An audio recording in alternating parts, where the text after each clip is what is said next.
আজকে থেকে ভুট্টা তোলা শুরু করলাম। এখান থেকে আমরা এইভাবেই ভাঙায় বিক্রি করব। তো ভুট্টা হয়েছে দেখেন, মোটামুটি আলহামদুলিল্লাহ ভালো ফলন হয়েছে, খারাপ না।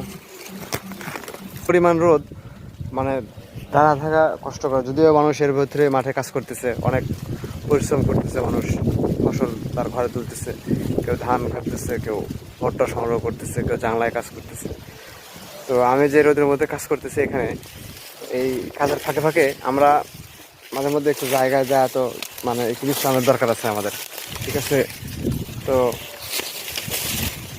দেখায় আসলে যে আমাদের এই কাজের ফাঁকে ফাঁকে মাঠের ভিতরে বিশ্রামের জায়গাটা কেমন, ঠিক আছে কি, মানে গ্রামের পরিবেশ, ঠিক আছে, অনেক সুন্দর, অনেক এর থেকে সুন্দর আসলে আর জায়গা হয় না, বুঝছেন।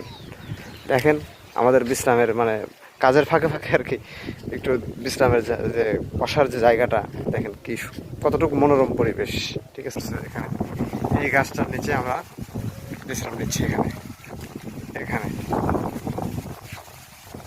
কাজের ফাঁকে ফাঁকে এই জায়গাটাতে আমরা একটু স্বস্তির জন্য বসতেছি। দেখেন বাতাসের কিরকম শব্দ আর গতিবেগ, মানে অসাধারণ।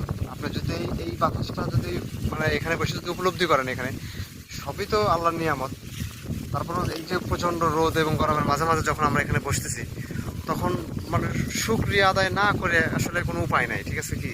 সৃষ্টিকর্তা যে রহমতের বাতাস, এত পরিমাণ প্রশান্তি, আপনার ওই মানে এসি বলেন আর ওই ইলেকট্রিক পাখা দিয়ে কোনো কিছু দিয়ে আসলে এই বাতাসের সঙ্গে তুলনা করলে আসলে হবে না, ঠিক আছে কি। এত পরিমাণ শান্তি এখানে, 5 মিনিট বসলে, যতই কষ্ট করে আসতেছি রোদের মধ্যে, তারপর এখানে এসে 5 মিনিট বসার পর শরীরটা একদম ঠান্ডা হয়ে যাচ্ছে, ওইটা আবার যাচ্ছি কাজের জন্য, ঠিক আছে।